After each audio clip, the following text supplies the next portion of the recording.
Welcome everyone to tonight's meeting and remind the audience of the request to address board cards that must be completed and submitted to the board secretary if they wish to speak to an agenda item. Board policy provides for 2 cards. White cards to be submitted in order to speak to an agenda item, and blue cards to be submitted in order to speak during public comments.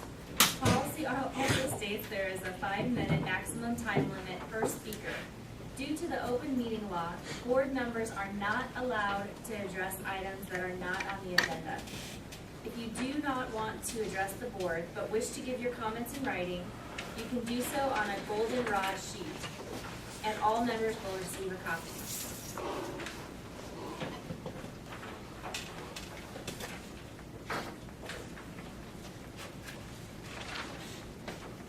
Approval of agenda. Is there a motion? Move the governing board approve the agenda as presented. Second. It's been moved and seconded. All those in favor? Aye. Motion carries. Approval of minutes from the regular board meeting held September 18th, 2012. I move the governing board approve the minutes as submitted. Second. There's been a motion and a second. All those in favor? Aye. Opposed? Motion carries. Public comments. We have one public comment from Robin Ferguson. Hilda said that I could sit here as long as I had a mic, so I'm going to sit here. Robin Ferguson, 3413 East Granada Road. First, I would like to apologize to the audience from September 18th, the cabinet, and especially Ms. Donna Young, for not being here to voice my concerns on the motion to reorganize the board. However, I refuse to apologize to the board on the whole because they let the motion die, and to allow the board member absent tonight to continue his reign until another board member is appointed to fill the 5th spot next year does not make me happy.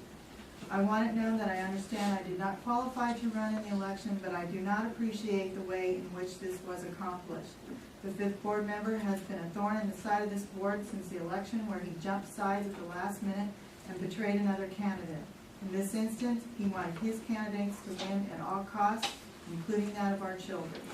I gave him the benefit of fairness and voted to make him president of the board this year and have regretted it ever since. But I know even if he was only a board member, he would have still pulled our petition. Petitions signed by well-meaning citizens who live in the southern part of our district and believe they were in good standing as residents of the district. However, he did not pull the petitions because it was the honorable thing to do. He pulled them so his candidates would be on the board. Both Ms. Young and I garnered more votes than he and other candidates in the past 2 elections, and we aren't Democrats. I believe turning this election into a partisan, i.e. Democrat heavy ballot, was wrong. He even told me he was not going to do this to us, but his name was on every document sent to me. I also partially believe if I had caved and resigned immediately, as he kept asking me to do, he would have left Ms. Young on the ballot. But he had already looked at both our petitions when he informed me of this. He also spearheaded the idea to take us and the county superintendent, thank you, to court. I know he is not here to listen to this, and I can give him a copy of this at his request. I believe he has never had the children of our district in mind, but he only values himself and his past as a short-lived Teach for America teacher. He does not even have his daughter in a daycare center in the district because he doesn't like the choices our residents have for daycare. And he plans to leave the district as soon as possible, so his daughter will not even be attending a Creighton school. So I say shame on him, shame on his arrogance, and the true reason he pulled Ms. Young and I away from something that we believe is a calling and not a stepping stone. And in closing, I feel sorry for those left behind because he has stepped on all of us, the district, and more importantly, the children of our district. Thank you. Thank you, Robin. The next agenda item is the superintendent's report. Dr. Boyle. Good evening. Good evening, everyone, and welcome to this evening's board meeting. And especially thank you to the site administrators who are here this evening for their attendance. This is our last week of the quarter, and we, tomorrow and Thursday evening have parent-teacher conferences. So that allows our site administrators to be out for evenings this week. So thanks to everyone for being here, and especially our site administrators. Just a reminder of our calendar of events for the next several weeks. Next Monday, October 8th, and until the 12th, it's a fall break for students, and teachers with students having an additional day on Monday, October 15th, which is a professional development day for staff. Our next regular board meeting is on Tuesday, October 16th, and at that meeting we will be recognizing our certified teachers who will be recognized for accelerated student achievement, and that again is on Tuesday, October 16th.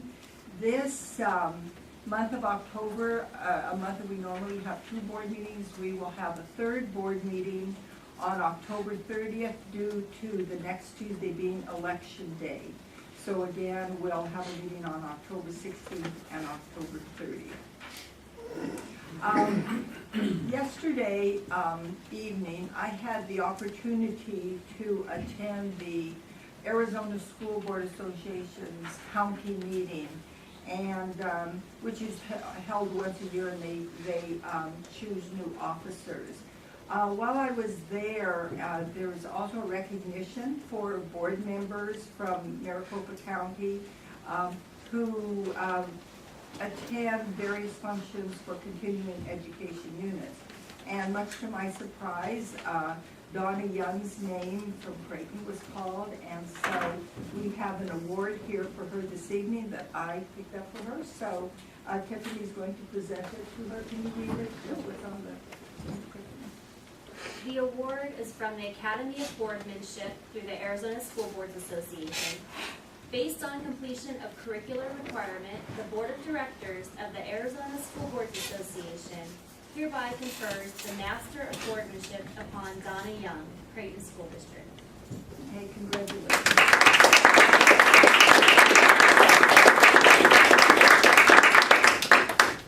Thank you. It was a surprise to Dr. Boyle, but it was more of a surprise to me. I believe she had 84 continuing education credits. Is that correct? That's a lot. It really shows that her dedication to continue learning. So just like a lot of the staff here in Creighton, board members, we also do a lot to try to make sure that we're educated on current issues in education and understand new changes in state and federal law. And Donna's been really good about making sure that she continues her education as a board member. So we should all be very proud to have her on the board. You're welcome. Next agenda item is the approval of consent. Move the governing board approve consent agenda items A through I in accordance with policy BED E-R. There's a motion and a second. All those in favor? Aye. All those opposed? Motion carries. We don't have any items in the following agenda sections. Nothing for educational services or personnel, pupil, or personnel. Everything's happening in business and plant tonight. And the first item in business and plant is an update on the implementation of the new ISLP guidelines. So just to give you a background on this agenda item, the Healthy Hunger Free Kids Act of 2010 required the USDA to update school meal nutrition standards to reflect the most current dietary science. The new meal standards were published in January 2011, with the final ruling becoming effective March 2012, and compliance on the new guidelines effective July 1st, 2012. This evening, Ms. Linda Daugherty, how do you say it? Doherty. Like a door with a T on the end. Doherty, thank you, I'm sorry. Director of Food Services will provide an update on the impact of these new guidelines. Thank you. Let me see if I can, my technical skills are. Is that all up for you guys? Good. Great, I did that part. And once we turn the power on. Okay, as Tiffany just stated, I want to tonight, just to give you an update on the new nutrition standards and how they have impacted what we do in food service and what we provide to our students. As background, it says healthy, hungry, free kids. That's a typo on my part. It's a Healthy, Hunger Free Kids Act of 2010 required the USDA to update the school meal nutrition standards. This was the first update in 15 years to these standards. The USDA rules became effective in March of 2010, and compliance was required by July 1 of 2012, so just a few months ago. Next, I want to review some of the key changes which mostly impact the lunch meal, which these changes are to be in effect this school year. One is that we were to go to one food-based menu planning approach with same age and grade groups. The second one is that fruits and vegetables are now considered as two separate components. It used to be that there was a fruit-vegetable component, now they're two separate ones. There is a daily fruits requirement. There also is a daily requirement on vegetables, and that we need to offer a daily serving of vegetables, plus we need to include a weekly subgroup requirement, and that's your dark greens, the red-orange vegetables, beans and peas, starchy vegetables, and other vegetables. Do you, with the weekly subgroup, so you offer one vegetable, so you're having green beans on Monday. Do you have to offer another one from the weekly subgroup? No, that green beans are from that subgroup. We have to include a vegetable from each one of those subgroups over the course of a week. So is it, oh, I get you, so, Plus, we also have to include an additional 1 cup serving of vegetables during the week too. So some days we offer 2 vegetables. that's what I was thinking. Thank you very much. Offer versus serve, students must select at least 1/2 cup of fruit or vegetables for that meal now to count as a reimbursable meal. In the past, they didn't have to take a fruit or a vegetable for it. They just had to take 3 items for it to be a reimbursable meal.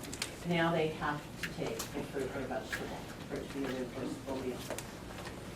There are also weekly grain ranges plus a daily minimum requirement. During the first year of implementation, at least half of our grains offered must be whole grain rich.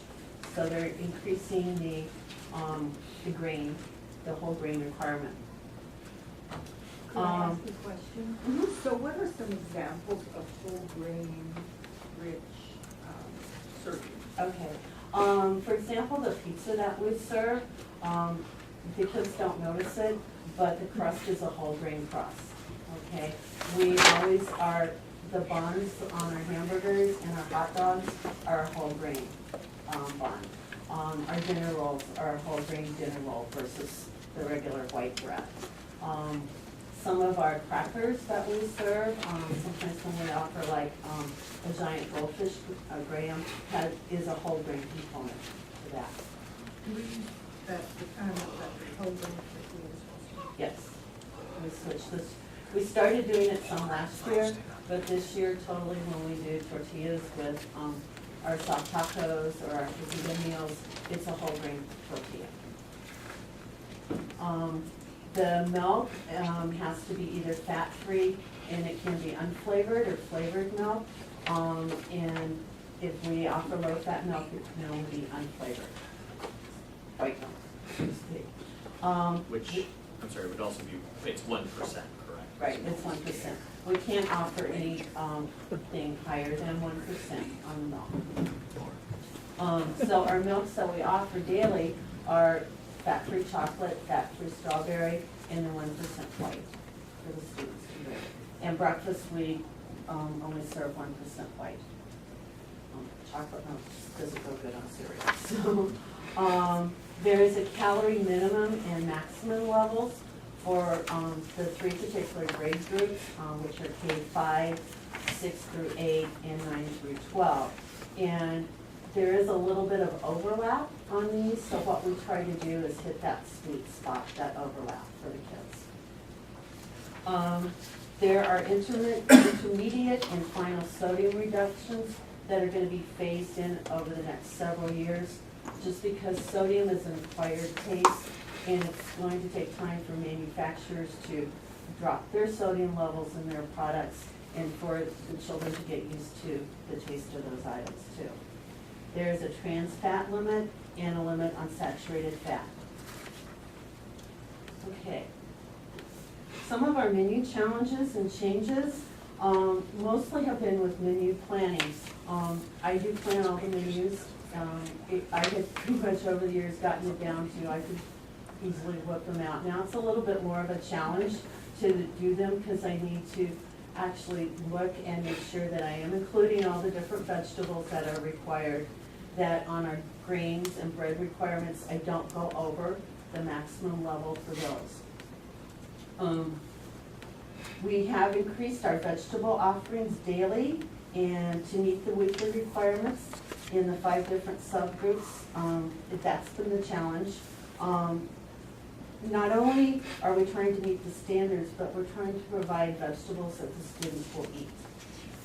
So some of our new offerings that we put out there, we actually started doing this the end of last school year, is that we're providing a salad that's made with what's called power greens. It has like baby spinach in it and some other dark leafy green vegetables in it. We are also providing to get in our beans and legumes. Refried beans only go so far, so many times of the week.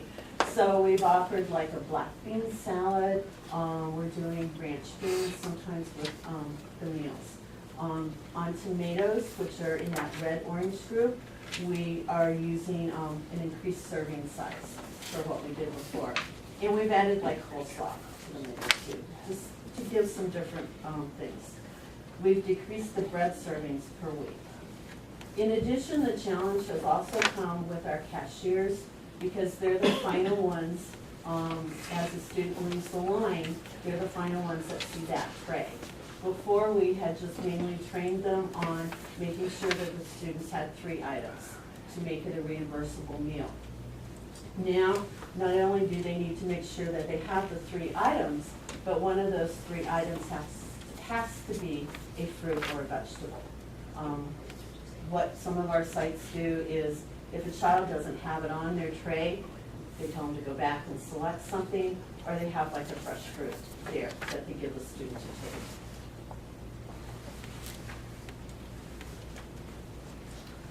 Some of the comments and observations from out there, well, change is hard. There's just no 2 ways about it. It's really hard. I surveyed some students over the last week, and few were taking the salads. It's not familiar, even though they saw it last spring, it's not familiar to the iceberg lettuce that they may get. They'll take those vegetables that they are familiar with, like carrots and celery, green beans, they love corn. They'll take those ones that they're familiar with, but the introduction of new ones, it's a challenge out there. They don't like the new salads made with the darker greens. They don't like the bean salad. So we're working with it. And the site managers, what they're doing is, again, still they notice that the students aren't taking the salads. So what they're doing is just decreasing the number that's being produced, so it decreases our food waste. What can we do differently? We're offering some different vegetables.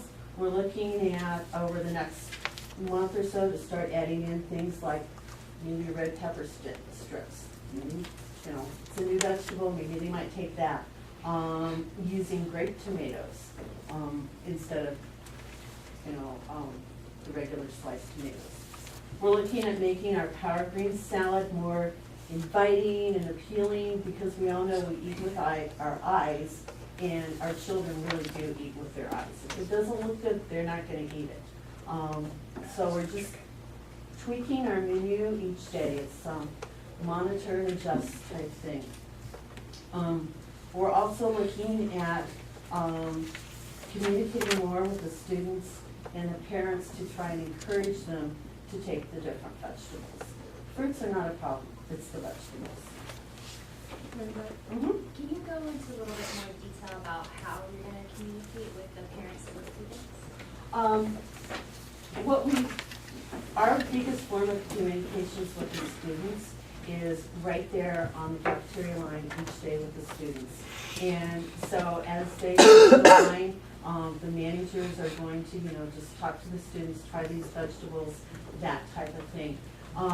The other thing with the parents, Dr. Vineyard and I have had just some casual conversations about what we can do to promote to our parents the healthy eating and introducing vegetables in the diet. So it's in its baby stages, and hopefully, we're gonna get something off the ground to do something with that. That's kind of our initial plans right now. Okay, the financial impact, finally, as you can see, my easiest way to compare this, talk about it. I'm thinking of your action plan. Mm-hmm. One of the steps in that action plan is student committee. Mm-hmm. I want to talk about that in terms of this issue of education. In my action plan, my goals for this year, my action plan was communicating and more with the students, getting feedback more from the students, and working with small student parent groups at each site to try and get that, get their feedback as to, what they like, what will work well at lunches. Okay, that's where we're going with it? Okay. And finally, like I said, the financial impact of providing all these more vegetables into the menu.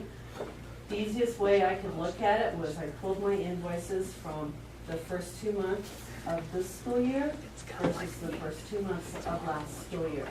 We're feeding pretty closely the same numbers of students, and as you can see, the first 2 months of the school year, we spent close to $9,000 more than what we did last year.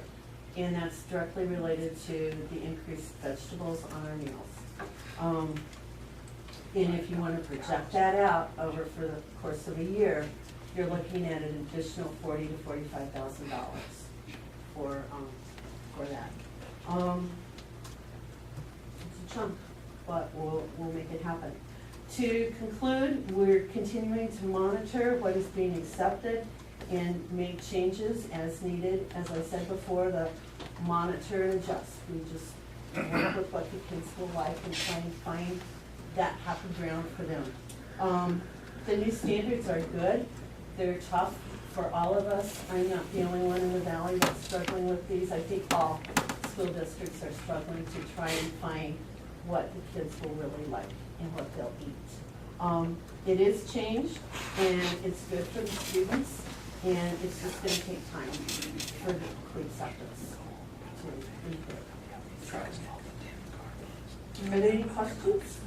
Yeah, with the additional cost of the fruit and vegetables, I know in the past you've been able to pay for your own department. Will you still be able to pay for your? Yes, I will. One of our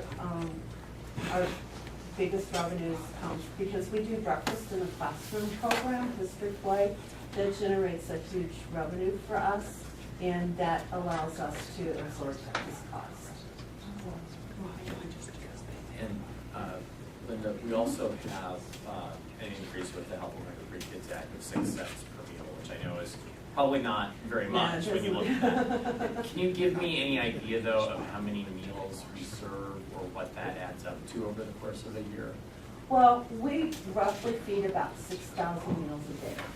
It averages, some days maybe higher, but we're pretty much averaging right around 6,000 meals a day. So just take it on out. You got the calculator there on your Times phone. 180 days a year, right? 360? No, consolidated. 180 days of the school year, right? That's 6 cents. So you're talking about an extra $64,800 over the course of the year, but I'm sure you have additional cost increases other than just. Right. food Our costs. food costs go up a little bit each year. That's just, we see it in the grocery store, so it goes up for us each year. There is quite a lengthy, detailed verification process to get that additional 6 cents. They closely screen your menus and evaluate them. Linda, okay, let's see. This was not effective for the summer lunches, but it will be for next summer, am I correct on that? And I remember some of your other, you know best on how to run your department and all that, but some of your other presentations, you had like, the new fruit of the month club or something like that, where you introduced some off the wall fruit to the kids, and you had kids that had never seen the fruit, and they really enjoyed it because they had a sampling of various different ones. I was thinking, why don't you do that with veggies? Well, what you're talking about is our fresh fruit and vegetable grant, where we provide the snacks, the fruit and vegetable snacks for students 3 days a week. And during that, the purpose of that grant is to introduce new fruits and vegetables to the students that they haven't seen before, haven't been exposed to before, and try and get them to do that. We do the fruits 2 days a week because they're the most popular. We do a vegetable 1 day a week. We have been initially trying to just introduce maybe once or twice a month a new vegetable for them. For the month of October, we have jicama sticks on the fruit and vegetable menu again. We haven't done them in like over a year, so we're bringing them back into that. We're doing sugar snap peas on the fruit and vegetable menu. That's the snack menu. That's totally funded from a federal grant, which is separate from the school lunch program. And I realize it's winter's coming and all that other good stuff, some century from now, it might go down. Someday. Yes.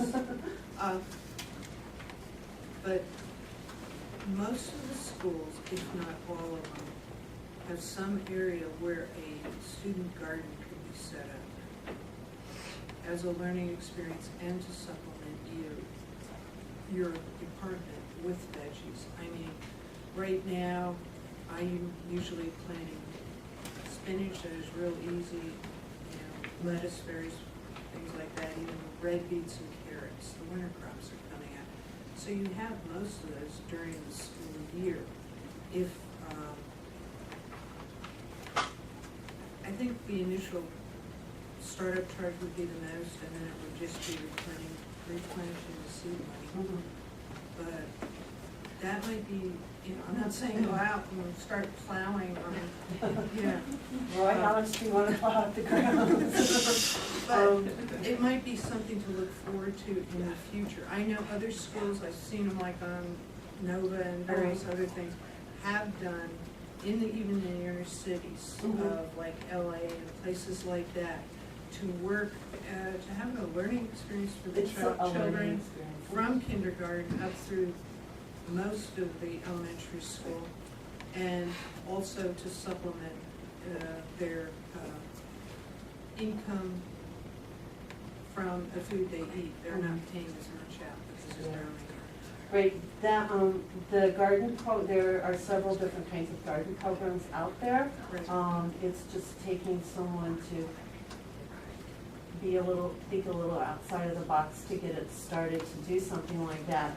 We would not be able to bring that food back in and use it in the cafeteria, but it's something that I use it as a learning experience in the classroom. It's something that the children can take home and share with their parents. Why It's couldn't something- we use it in the cafeteria? I'm just wondering, is there state laws? Because other states do. There's a federal law for Oh. us that we can't do that. There's, we have a publication from Children's Action Alliance called Weighing In, which you may have seen. I think it got distributed to principals and nurses. I had a master's of public health intern who was very, very good, who unfortunately is no longer, he's completed his internship. But we tried to find out this answer for a long time on what this was and what it was that was keeping us from doing this. And every single person we talked to gave us a different answer about whether that could be done, whether or not you could serve something grown in a garden in a federal school lunch program. And I guess some of it has to do with approved sources, and there is some ability of county public health or county health, environmental health, whatever department it is, to approve public sources. And there have been some states that have taken action to just deem any school that grows it as an approved source as long as they're following certain codes. And the answer that we received from the Arizona Department of Health Services was, yeah, schools probably can. So, I mean, it's up to schools certainly, but our publication does have that information. And I think, as Ms. Young said, not only being a learning experience, but someone had said to me, it might have been you, Ms. Doherty, that what goes in their hands goes in their mouth. Right. So, again, if it's something that they've grown, even if that's not able to get directly into the school lunch program, I think that if kids are growing it and then they see it later at some point on the school lunch menu, that's going to be more likely to do. Or if it's something like you're going down that road, if it's something that they've grown that then they take home, then they're more likely to eat that. Then when they do see it in the school lunch program, then they'll go, oh yeah, I know this is good. So it is a total learning experience for the students. Thank you for answering the questions. Sure. Anything else? Any other questions? Thank you, Dr. Okay. Gordon. Thank you.